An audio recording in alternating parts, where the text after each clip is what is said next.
Hey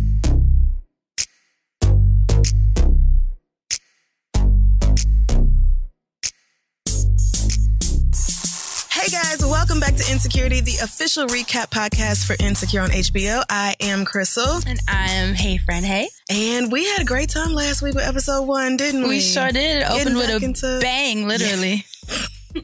Damn you, Fran. Well, after last week, I was so excited for episode 2, and it did not disappoint in the least. Sure it didn't. I love that it opened up with Bryn Mawr's song called Like a Hoe. So many of friends and acquaintances featured throughout this episode. And just, again, really, really great music. So on theme. It is just wild how good the music is on this show. Never fails. Yes. So Issa is at work doing everything but working, which is relatable. Right? Looking for apartments in LA. Yes. Looking for apartments and those rent prices. I was like, oh, girl. I mean, it looked like New York. It definitely did. So she texts Daniel because she hasn't seen him in a couple of days. And right then gets an email that she's been rejected for another apartment. Life's a bitch, Issa. It is. And then, of course, gets a text message from Daniel. He's good. Like, don't worry about what I'm doing. Super dry, though, right? And it came, like, very quickly. Like, I'm good. Don't worry about what's going on over here. Mind your business. Whatever. Low key, I was like, he texts back so fast. So he was waiting on it. He's waiting on Issa, but then hit it with the dryness. So he's still playing games. Right. Of course. So it was so funny seeing her like go through those Bitmoji, seeing which one she was going to choose. The options. And then the one being like, don't you see me? Now that's growth, okay? Because once that little pause button kicks in, you know you're doing the work. Yes. Growth, Issa. That's all we asking for. Joanne is holding a staff meeting and everybody is reviewing the current logo. Oh my God. And then she has the nerve to say that her niece at the Pratt Institute will be designing their new one. I'm like, okay, way to cut a corner. Yeah, don't have to pay for that, I'm sure. So congratulations. But she's continuing the same thing I mentioned last week where white liberals don't really want to be called out on the ways that they could really be a better ally. Right. She is not giving into any of the feedback whatsoever. Even though she said the point of this meeting was to discuss the feedback and immediately got defensive. Yes, she insists that the logo wasn't racist when she made it. It was her hand. It's my hand. It's not a hand up. It's a hand out. I hate to be that guy, but in a post-Moonlight America, don't you think we should incorporate a rainbow? Right? Also, there's 2 boys and only 1 girl. Hello, time's up. I've always thought that it's a little insulting that we're servicing black and brown kids and our name is We Got Y'all. That's grammatically incorrect. How about let us help you in your community in really positive ways and go for happiness. I wasn't trying to insult anyone with the name. I was trying to be relatable. Relatable is good, but maybe we can find new ways to do that. I mean, honestly, whatever Issa thinks is probably that took me down. But then Issa, having the platform at this point to say something, immediately retreats and doesn't say anything. Yeah, she's just like, you know what? I think you guys had great ideas, and I agree with everything you said. What do you think is going on with her that she didn't take that opportunity? Is it because Joan... What is it, Joan or Joanne? Joanne's just not been feeling her. She just kind of like, I'm not playing into this. Well, remember, Issa already tried to do this. And Joanne was like, who told you to call the schools anyway? Blah, blah, blah. Right. But Issa was bringing up these same valid points that Joanne already acted like she didn't want to hear. And then she mentioned later in the episode that she's kind of like, doesn't want to be the token or doesn't want to have to be the black voice all the time. So I get it. And her initial reaction where she was going off, I was like, girl, you were dreaming. Y'all want to be woke when a bitch been an alarm clock since day 1? Well, beep, beep, motherfuckers. Beep, beep. I think you guys made some really good points. And you knew that was a fantasy sequence. Yes, but I get it. You know, I've been in all white workplaces before, and you get tired of being the voice. Especially when it comes off as the angry voice all the time, because the feedback always gets taken as that. Right. Yeah. And you've already been, like, talked down to for bringing up these... Right. So it's just like, girl, fuck that. True. Daniel's niece, Jada, who I stand for, is in the studio. She's everything. Like, they're listening to music. She's like, I want to hear Shake That. She said, give me something ratchet. Sometimes I just want to be ratchet. Your music made me want to think. And it's like, but why? Look, I really think she's me. She's cute. So 7 comes through. That's the friend's name. And, of course, he does not have Spider with him. I realized realize at this point that he probably doesn't know him. I thought, maybe they were much closer, and now I'm like, oh no, y'all are not feeling bros. like that industry okie doke. Yes, but Seven says, come out to the club tomorrow night. He'll be there. You could chop it up with him after his set. And Daniel is me. He hates the club. I feel him. Yes, and he's like, I don't want to go, man. I ain't with that industry shit, that Hollywood shit. I'm not trying to do all that. Then Seven cuts him off and immediately just jumps on the phone calling a woman, asking if she saw the ketchup packets that he left there. Did I leave some ketchup packets at your house? The fact she said yes, though, because he was like, I did. And I'm hoping it's the same girl from last week with the vinyl pants. Oh, God. I'm hoping it's Dawn again. But yeah, so it's basically Daniel's going to have to suck it up and go to the club tomorrow or miss out on this opportunity altogether. Sounds like my life. Okay. Issa is having a meeting with Kelly about her financial situation. This is our first time. Scene, first of all. Yes, Kelly at work. We see now what she does. Yes. And she mentions to Issa, like, your credit's not bad. Bad would be a step up. I died, though, when she was like, credit has tiers. Excellent, good, fair, bad, and Issa. Her credit score is sitting at 425, which is pretty low. It said very poor underneath. That is bad. So Kelly tells her, girl, you're going to need a cosigner, not me. I felt her in that moment so hard. Yes. I was like, don't even bring up the term around someone who needs Because here's the thing, you're broke. No, it's just point blank, period, you're broke. And talking about she'd been saving. Then when she handed her the bank statement, she was like, girl, you buy groceries at Rite Aid? She was like, wait, you been shopping at Lids? Radio Shack ain't even a store no more. You don't even have the 3 months worth of rent that you need if your credit is bad. That's the thing. Like, if you don't have credit, you have to have money. Right. If you don't have money, you have to have credit. If you don't have either one, have any. Neither. So Kelly says, look, I can set you up with a credit counselor and we can, work on this. But right now, you cannot afford your own place. Right. Period. She tells her it's going to take a couple of weeks and tells her to ask Daniel. Oh, no, she says you should give him more money just as incentive to let you stay there. And that's when Issa's kind of like, yeah, about that. I don't actually pay anything to stay there. She's like, you concubining? Which I fell out. And honestly, that's the first real question. Like, if a man is letting you stay at his house for free, I'm assuming you're paying something. But Issa is not only not giving any money, she is being a pretty inconsiderate house guest. Like, not chipping in on bills. I didn't see her bring not a grocery bag. She does not clean, cook, nothing around that house. She literally just stays in that man's house and for free. And a hard-ass couch. And Kelly's like, okay, you know what? I respect it, but don't look a gift horse in the dick. Gonna have to start using that. Issa's like, that's not a thing. But it is, though. Because her grandma told her. Anyway, it's very clear that Issa cannot afford to move out, and she's going to have to suck it up and ask Daniel to stay a little bit. Wow. According to Kelly. Wow, friend. According to Kelly, when she told her, what'd she say? She said, are you sucking? Fucking? Something. Waking up and it's in your mouth? Cooking? Cleaning? Detailing the car? You got to be doing something, girl. Issa, really, though, you can tell she does not want to ask Daniel to stay longer because she calls her brother on the way out, and he and his white boyfriend are growing weed in Issa's room now. So girl, him and Cody, they got other plans for that bedroom. They are currently growing weed. Wow. And you will not be moving in. She calls to ask about the property manager job right before she gets on the elevator. I was like, why would you do that? Awkward. Who puts a voicemail on hold? That's not even awkward. That's just, what are you doing? Just dumb.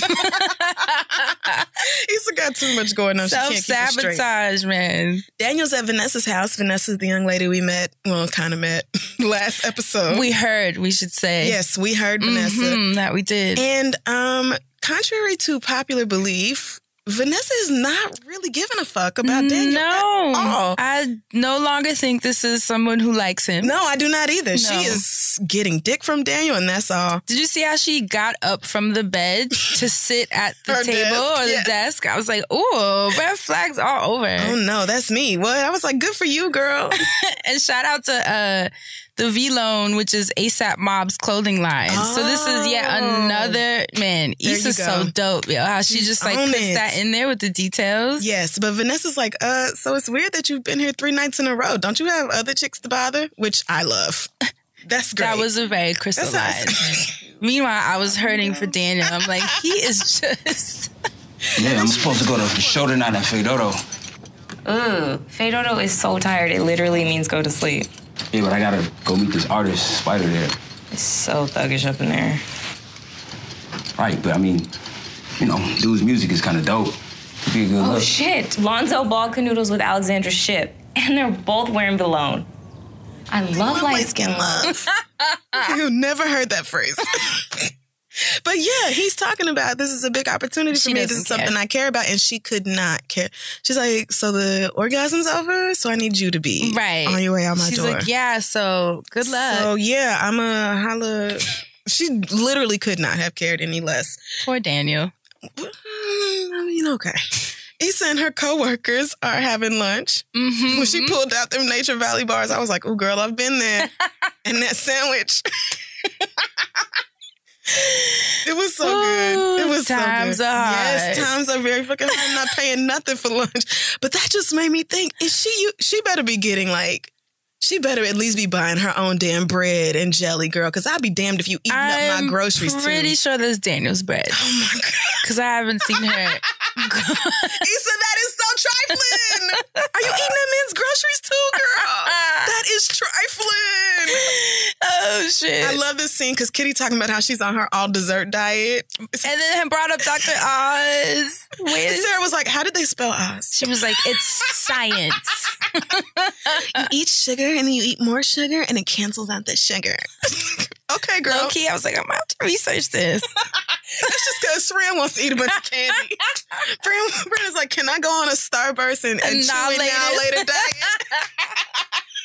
If it cancels it out, I mean, that's science. So they're talking about the staff meeting from the day before. And Issa's saying there are lots of valid issues that schools brought up. Yeah, the schools I called brought up a ton of issues. It's not just the logo. I mean, I get that we don't want to lose our donors, but the schools are always going to complain about something. Yeah, but that doesn't mean their complaints aren't valid. Well, if it's an issue for some people, maybe those people who it's an issue for should have spoken up. Really? I have to speak up about every issue. Do you know how awkward that is? Hi, I'm Issa and I'm black and angry. We should all be angry. And what's the problem? I represent the gays and you represent black people. Yeah, well, I don't want to be the voice of all black people. Like, there's one each, okay? And one of me, one of you. Titties. Man, that was so real, though. It was. I felt for Issa because I understand not wanting to be the token, but the gay one is right. Yeah. You end up being the spokesperson for your whole default community. That's the problem with hiring one-offs. And when companies are like, we're very diverse. We have our Asian, our gay, our lesbian, our Negro. Not our Negro. It's like, okay, but I cannot, just like white people don't represent all white people, we also don't represent all black experiences. Right. And it's unfair to put that kind of pressure on someone. To represent. Those are Issa's opinions. Girl. It does not mean that speaks for the race as a whole. And you don't want to have to always be the one to say something. Like, you need somebody else there to shoulder the responsibility. Yeah. Which is why I really appreciate it when, what is the sweet white one who reminds me so much of you? Frida. Oh. When Frida was like, when Issa said she, is an angry black woman, and Frida said, well, we should all be angry. It's true, girl. We should all be angry. But the responsibility usually falls on the shoulders of marginalized people. Right. So I really Office politics, see what both of them are saying in this scene. I get it. And it's real. It's just the sort of thing you have to deal with. And with Frida, honestly, even her saying, like, we should all be angry, but Frida wasn't speaking up. And, I wonder if we will finally see Frida have enough of Joanne's shit in the future and say something. I'm hoping we get there with her, but hopefully she becomes a boss. I can't wait to see this new logo. Oh, I feel like she's going to somehow fuck it up anyway. It's going to be some abstract shit. Lord, watch. It's going to be Wakanda. Oh no. If it's really Wakanda, I will die. OMG. So Daniel is, you know what? I will cry. A bunch of little kids, little black kids with crowns on a mountaintop. I'm here for it. In their kente club with their ex. With their arms crossed. We shall see. Oh, Lord. So Daniel is picking up his own lunch when Issa calls, and he actually answers the phone. She's a little surprised. Well, yeah, because Vanessa kicked him out. Okay. Well, there's that. There's that realness. And she mentions that she's going to Costco to pick up some paper towels. I'm like, okay, so finally contributing something to She's the household. so damn awkward. Talking about, do you have a preference on ply? A ply preference? No. He's like, I'm all right. You know? I mean, I actually do. I prefer the Viva, the smooth ones, not Crissle, the texture ones. you would. You're such a Virgo. I really do only buy those paper towels. I have a very specific paper towel that I like, and it is the only one I use. I'm dead. But so she's really just bringing up this whole paper towel thing to ask if she can stay an extra couple weeks. She's like, I really have my shit together, doing very well. But just technically right now, I can't move. And he decides to bring Vanessa into it. Vanessa, who does that was so awkward. Like, look at this nigga being a nigga. Both of them are being plumb fools at this point. I mean, I felt like it took a lot for Issa to ask Daniel to stay there. Like, well, it must yeah, have taken a lot. It's got to be uncomfortable. But that whole scene, I was just looking at Daniel like, why would you bring Vanessa into this knowing Vanessa don't give a shit about you? Not like that. She don't care about Daniel. You think she cares about Issa? Right. She does not care. In fact, she told him to go crowd her. She said go back home to Issa. But he does give Issa another week instead of the 2 weeks. And then just basically hangs up on her right after that. I was just like, what mood is he in? But then he looked, he looked stressed when he hung up. He had that sort of melancholy look like, I just want to love you, girl. Wow, friend. You saw all that and I did not. I did, because he knows he's full of shit. That's who he wants. Is that what it is, friend? Because I was just in my opinion. Yeah, like, he had that typical music video face. Oh, no, not a 90s R&B. I was just waiting for water to come crashing down. His shirt to miraculously is just like unbuttoned. Oh, my God. You know what, friend? So after he hangs up on her, Issa sees Joanne walking across the office and decides to join her in her office and is bringing up the conversation about needing more employees of color. And that surprised me that she found it in her to be like, I'm going to go in there and I'm going to speak to her. What killed me about this scene was when Joanne was like, well, what about Sarah? She's a point of view. Like, you don't even know what color. You can tell she's something, but you don't know what she is. Issa's like, right. Exactly. So I feel like we know that We Got Y'all is probably going through some financial issues right now with all these different schools cutting off their partnership. That's true. It's definitely going to affect the funding. So that may be affecting their funding, but Joanne does say she'll think about it, which is better than nothing. It's better than nothing. It is, because she doesn't like Issa, so she could have said no. Oh, God. And Issa does say, I know I'm not in the field right now, but if there's anything I can do, let me know. And I'm hoping Issa can be more open and honest with Joanne like that, but also Joanne needs to be receptive and not so defensive. Right. Every time somebody brings something up. She does need more employees of color.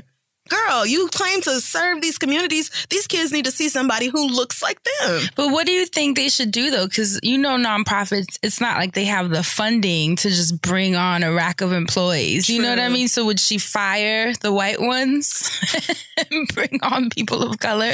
We also have to be realistic on how that can be done. It's true. You know what I mean? Yeah. I don't know. Even the office space, all those things have to be taken into consideration. I don't know, but the people who are going out into the schools, I would say to look like the kids. At least half of them. Every classroom needs at least one black or brown person in it. Every classroom. It's true. I mean, because that is the community. The community does not look like Ken and Kitty. God damn it.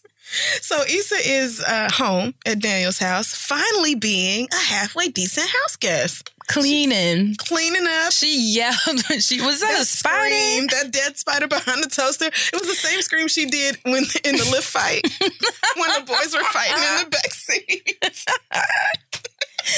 Yo, she's so damn funny. I couldn't tell if it was an eye, like the eyelash that girls put on, or a spider. Not a strip lash. There we go, the strip lash. I was like, oh, is this a Vanessa? Oh no, it's a spider. She cracked me up because I do that all the time where I'm like, oh no, it's just a hairball. No. It's not. It was so nasty under Daniel's toast. I'm like, you know that crib hadn't been cleaned since he moved in, probably. Good. So Daniels walks in and he is surprised that she is cleaning his house. Disbelief, like, okay. He was like, won't he do it? Actually, I did it with his grace. So you are so churchy. She's a movie. I love her. Right then, Daniel gets a text from Seven, who is, of course, flaking and is not going to be at the club tonight. Because he doesn't know Spider. Mm-hmm. Right. So he's kind of disappointed. He's like, nah, I can't go. My boy Seven was supposed to introduce me to this artist tonight, but now he can't go. Can't you still go? I don't even know, dude. What is he, like a big deal or something? Yeah. But, you know, it's whatever. Excuse me. Where are the cups? Oh, I just moved them by the fridge. Because, you know, drinks. Why couldn't Spider just come to the studio, man? I ain't trying to chase this nigga down. What I look like. Why you acting all proud? Ain't nobody being proud. I gotta go chase this nigga to the studio. What I look like? Road running. Why don't you just go? Shit never go right in the club, Issa. And I ain't trying to go there solo. Well, what if I go with you? Nah, you ain't gotta do all that. No, I was just gonna recock the tub, but that can wait. I was like, okay, Issa. I definitely thought he was going to be like, girl, I am not going to the club with you. Oh, no, I knew he was jumping on that. He was like, girl, get dressed. I could not believe that she actually moved the cups over to a different cabinet. She was like, cause drinks, fridge, cups, you know. So it just, you know, I just thought maybe I would add a little. And I feel like her method probably does make more sense, but that's his house. Like, girl, what you doing? You can just clean up. You don't have to rearrange everything in this bitch like you moving in. And she went in. She did. She went and got changed. They went to the club and walked right up to the front of the line, and Daniel is not on the list. I knew it too. You Me knew too. this was how. I'm like, he's 7. Okay. 7 is. First of all, 7 ain't even coming. There you go. 7 don't even know Spider. He most definitely didn't put you on the list, Daniel. And when Issa was like, it's probably under your producer name. Yeah, no. Same as my real And name. he wore his good sweater too. Oh man, that good his good knit. Playboy knit. It's good. That's high quality knit, girl. I'm not finna sweat in the club. This is good cashmere. Issa had her good wedges. You know what I mean? She's staying a wedge. I am not mad. I'm really not. So their old high school friend Khalil walks up. He and Issa start talking, and this guy, it becomes evident, is already popping. And you just see Daniel's nostrils and ego just a flaring. Oh, the ego is taking a hit. Ooh. But as soon as he sees Khalil, it's like very obvious that Khalil is popping. She mentions that he's working with YG. Yep. Yes. So, and apparently, which we get to see a little bit later, Daniel says he's the one who taught Khalil how to produce. Yes. So that's why he feels a little extra context for why he felt that way. Man. But of course, the bouncer knows Khalil. And Khalil's like, oh, they with me. Too. Yeah, he didn't even need to know his name. He just knew him. Like, what's up, homie? And Daniel's like, oh, don't worry about it. Like, no, nigga, you need to go on and take this in. I was like, Daniel, cut it out. Okay. This is a huge help for you. And even when they walk in, because Khalil was kind of like, all right, well, I'm going to my table. You can go to your corner or whatever y'all coming here to do. Dave's like, no, we got tables too. We got tables. Tables, but you're not on the list. Right. All right. Sure you do. So you spent the money to have a table, or you're important enough to be given a table, yet you're not on the list. And why would you say that knowing Khalil's gonna see his butt standing? You know, Khalil let him at have the bar. It. Khalil let him have right. it. Issa mentioned that Khalil got his lazy eye fixed. No, see, it goes everywhere now. She has so many one-liners like that are so fucking And low key, I'm like, she probably that was an ad lib. You know, she just threw that in there. Yes. So Spider's on stage. We finally see who this person is. And Daniel is like beatboxing in Issa's ear to give her an idea of how he would change up the production. This part was a lot.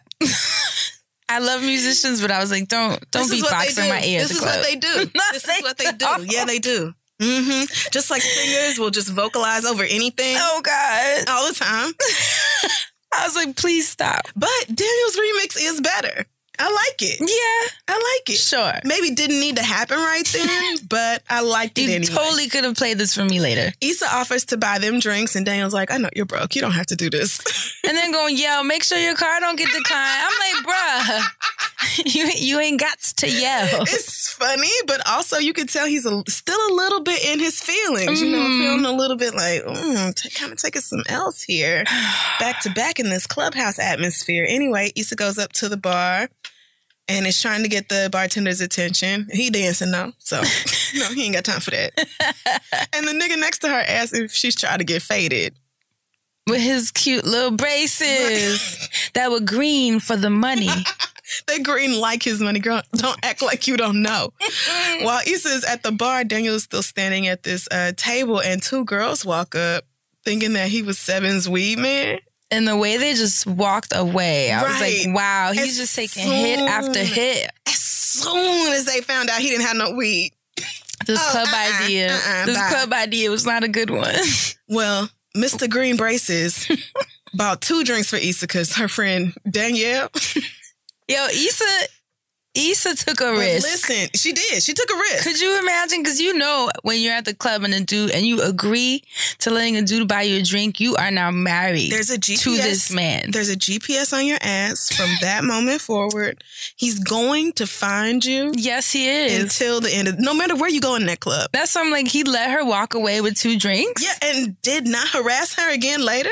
Do I need to start going to the club in LA? Wow, I was stunned. But we be rolling too deep though. It'd be like, I need 8. I'd be like, okay, bitch, no, I'm not buying drinks for you and everybody you know. Oh, shit. Oh, so I love this part where I think Spider's done with his set and somebody else is on stage, but the bitch with the flute is back. Oh, God. Remember last season at Tasha's family cookout or whatever, that bitch had a flute? I was like, yes, please do this every season. I cried. Oh, you're good, I was so happy. I was so happy. So, yeah, Spider's in his section. He's got bottles coming. Issa and Daniel are upstairs in the balcony now. She offers him again this nature Daniel is like staring Spider down. He's in the zone, trying to figure out how can he get next to this dude. He's just like, just go down there. So he can beatbox in his ear. Just go down there. Daniel's like, I'm giving him some space. But she is, again, super encouraging and just trying to, give him the boost that he needs to do it. And thank God. A true wingman. Yes. Thank God they leave the balcony because it's about to pop off up there. But they left the balcony to go downstairs. And Khalil is by the table talking to Spider. And Issa, being the true wingman, distracts Khalil by asking him about Facebook. Yes. Which is a great tool. I was like, Facebook told me you had a baby. Right? And they start showing her pictures because people with babies love to show you pictures. Yes, okay, so Khalil is like a real daddy. He got excited. So excited. He stopped talking about music and was like, let me show you a picture. And then that allowed Daniel to slide right in. Mm-hmm. But at this part, I was like, Spider would not have just sparked conversation with Daniel. Probably not. And then when Daniel brought up 7, he was like, the tall nigga. I yelled. I was like, oh because my you God. Called it. 7 was really fronting on his relationship with that boy. It's probably his driver. Like, who knows? His weed man, who knows? So yeah, Spider kind of barely knows who 7 is, but they talking anyway. And why does Daniel keep bringing 7 up? Do you notice that? It was making me so uncomfortable. And he was like, so what have you been on? And he brings up 7's mixtape. Well, because I think he has to talk about something that Spider would have actually heard. And he can't bring up the... Yeah, but he barely knew 7. He literally looked at him like, oh, yeah, I heard that. Well, you have to say something. I don't know what you're going to do, but I felt for Daniel because when he mentioned the songs that he produced for 7... It was no bueno. Spider was like, oh, yeah, I heard that. I heard that shit. I said, oh, cool is not good. And it just took the wind out of the whole scene, though. Because even Khalil was like... Because it was going well. Issa had distracted Khalil and they were having a conversation, and Khalil turned around and he's like, you know what? This is my boy, Daniel. You should come through to the studio sometime. So it's like... And that part showed me that the ego little tug of war was mainly on Daniel's end. It's all on because I wasn't sure, you know, when they were online, I was like, is this their dynamic because one is popular and one isn't? But then you see very clearly that Khalil's like, yo, totally gives him an in that scene. And really does think that Daniel is talented. It's not just like, oh, we went to high school together and I know him. Right. Like, you're taking not really a risk, but you're telling this artist, you know, this is somebody I fuck with. Well, yeah, you're not going to attach your name to some whack ass beat. Yes. So unfortunately, right there, niggas start shooting. And that girl, did the guy grab her titty when she was about to fall? Because I heard her yell, my titty. Yeah.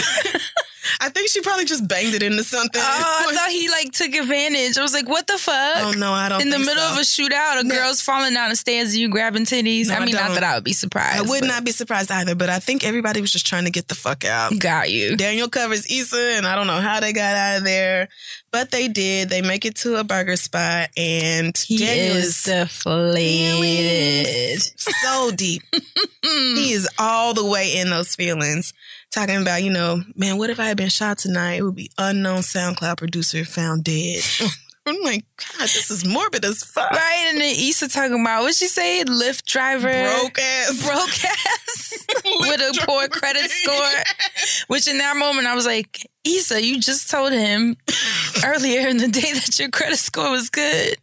They were both so disarmed. Is that right? Both of y'all have forgotten your lies. That's why you can't lie, because you won't remember You will not remember it. And Daniel is really jealous and salty because Khalil is doing professionally so much better than he is. Yeah. And I thought this scene was super real and kind of hard to watch. Yeah, when you start comparing your career to your peers, especially when they're excelling past you. If you started together, or in this case with Daniel, say he was his mentor. Right. That's got to be rough. It must be rough to see the student surpass the teacher in these ways. And he even says Khalil got famous and I got better. I'm like, oh, God damn. Felt that. So there's definitely a lot of jealousy going on here, and feeling inadequate about your own career, insecure. You're like, I'm getting too old for this. And it was kind of nice to see them both connect. And I mean, not that people should bond in misery. Well, but at least they had each other's shoulders to lean on in that moment. And Issa says, you know, I get it, but does it have to be a competition between you and Khalil? You know, it's hard to ask for help. It was hard for me to ask you to stay, but you know, sometimes we need it. And there's nothing wrong with, you know, using the relationship that y'all have. And why not? Why not see where it goes? It doesn't have to be you versus him. Right. It can be the two of you, like, working and learning and growing or whatever. Like, yeah, it doesn't but have to just put your ego aside. So then Daniel is like, it's cool, I like you. So again, she brought up that it was hard for her to ask to stay. He's like, it's cool with me. He got disarmed and forgot his own lie. He forgot his lie. She was like, what about Vanessa? You saw he was like, huh? Oh, yeah. True. I'll talk to her. It's all good. It's my house. But like, what? They need to stop lying. Both of them, though. Both of them. It's both exhausting. I just don't know about these two. Anyway, they walk into the house. Issa pulls up. She gets on Twitter. And she's watching the video from the shooting at the club. And then she says, niggas always sharing the wrong news. Right before she retweets it her damn self. I said, ain't this some shit? Yeah. You'll never believe what happened at the club today. With about 5 exclamation points. I was like, this shit right you here. are the trifling that you are pointing out. You are the trifling. Oh, shoot. Daniel decides to take that opportunity to call Khalil.